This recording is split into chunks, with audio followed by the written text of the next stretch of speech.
America में सोमवार को नैस्डैक और S&P में बड़ी गिरावट के बाद से पूरी दुनिया की अर्थव्यवस्था में हलचल है। अमेरिका में खराब जॉब डेटा से मंदी को लेकर बढ़ती चिंता के बीच ये गिरावट आई है। अमेरिकी अर्थव्यवस्था में अगर आर्थिक अनिश्चितता बढ़ती है तो इसका सीधा असर वहां भारतीय माइग्रेंट वर्कर्स के जॉब पर भी पड़ेगा, साथ ही एक्सपोर्टर्स के हित पर भी यह असर होगा। आर्थिक मंदी की आशंका के बीच अमेरिकी स्टॉक मार्केट में उथल-पुथल जारी है। सोमवार को दुनिया भर के बाजारों में भारी गिरावट दर्ज की गई थी, जिसके बाद अंतर्राष्ट्रीय अर्थव्यवस्था में तनाव दिख रहा है। अमेरिका में बेरोजगारी दर बढ़कर 4.3% पर पहुंच गई है। वहां मंदी की बढ़ती आहट के भारतीय कामगारों पर असर को लेकर चिंता बढ़ती जा रही है। जिस तरह की उथल-पुथल पिछले 2 दिन में दिखी है और ये कहा जा रहा है कि एम्प्लॉयमेंट घटता जा रहा है अमेरिका में और रिसेशन का खतरा बढ़ता जा रहा है, तो जो इंडिया की तरफ से जो माइग्रेंट वर्कर्स हैं, जो अमेरिका में काम करते हैं या अमेरिका जाकर काम करना चाहते हैं, उन पर इसका कितना असर पड़ेगा? देखिए, इंडिया से जो ज़्यादातर माइग्रेंट वर्कर्स जाते हैं, एक तो अनस्किल्ड, जो जाना कम हो गया है, पर मेजॉरिटी ऑफ द इमिग्रेंट जो इंडिया के हैं वो टेक्स सेक्टर में हैं, आईटी सेक्टर में हैं। उनके ऊपर असर पड़ेगा क्योंकि टेक कंपनियों पे बहुत असर पड़ा है। अगर आपने देखेंगे तो पिछले 2 दिन के अंदर $1 ट्रिलियन की मार्केट कैप खत्म हो गई 7 टॉप की टेक कंपनीज की यूएस में।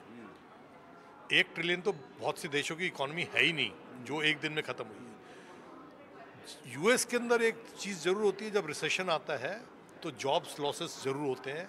इंडिया की तरह नहीं है कि जहां एक बार नौकरी मिल गई तो नौकरी पक्की है, तो ऑब्वियसली इम्पैक्ट आएगा। बट उसका अगर आप दूसरा पर्सपेक्टिव देखें तो Indian cost of man power is much lower than जो यूएस की कॉस्ट है। तो वो जो कंपनियां रिसेशन में जा रही हैं वो इंडियन इमिग्रेंट्स को प्रेफर करेंगी, प्रोवाइडेड कि उनको वीज़ा मिले। असर जरूर आएगा क्योंकि जॉब्स कम होंगी, बट उतना असर नहीं आएगा जितना लोकल जॉब्स के ऊपर असर आएगा। Indo American chamber of commerce के पूर्व अध्यक्ष ललित भसीन कहते हैं कि अगले कुछ महीनों में अमेरिकी अर्थव्यवस्था में स्थिरता आएगी। इकोनॉमी अगर थोड़ी नीचे गिर जाती है तो अनएम्प्लॉयमेंट हो जाती है, पर ऐसी कोई सिचुएशन नहीं है।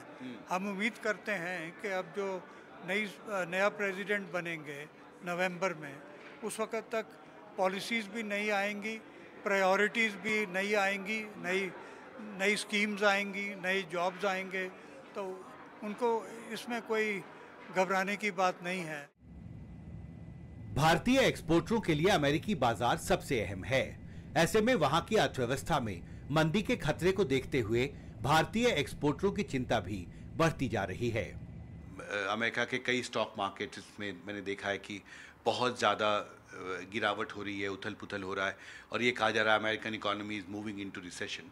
तो दुनिया की अगर सबसे बड़ी अर्थव्यवस्था में अनिश्चितता दिख रही है तो इसका भारत के एक्सपोर्ट पॉइंट ऑफ व्यू से ये कितना महत्वपूर्ण है? देखिए, इसका बहुत इम्पोर्टेंट महत्व है बिकॉज यूएस हमारा लार्जेस्ट एक्सपोर्ट डेस्टिनेशन है, both goods and services together का। आवर ग्रोथ टू यूएस हमारी बहुत अच्छी रही हुई है। दिस इज़ कंट्री जहां हमारा ट्रेड सरप्लस भी रहता है। तो जिस तरह की न्यूज़ यूएस से आई है वो ऑफकोर्स हमारे लिए कॉज ऑफ कंसर्न है, बट हमें अभी और पैरामीटर्स देखने पड़ेंगे बिकॉज अगर आप सेकेंड क्वार्टर का यूएस का जीडीपी डेटा देखिए तो उतना डिस्करेजिंग नहीं है। ऑफकोर्स यूएस में हमेशा ये रहा है कि जिस तरह की डेफिसिट यूएस मैनेज करता है उसके नंबर ऑफ इम्प्लीकेशंस रहते हैं।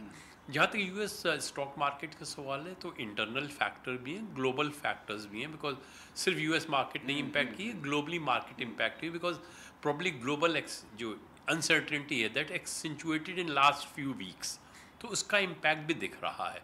और इन सब का कंबाइंड इम्पैक्ट जरूर ग्लोबल ट्रेड के ऊपर भी आएगा। तो जो ग्लोबल ट्रेड के प्रोजेक्शन फोरकास्ट हुए हैं probably they may be revised downwardly also. जाहिर है हालात को देखते हुए सरकार को फिलहाल सतर्क रहना होगा। दिल्ली से पूजा आर्या के साथ हिमांशु शेखर, एनडीटीवी इंडिया।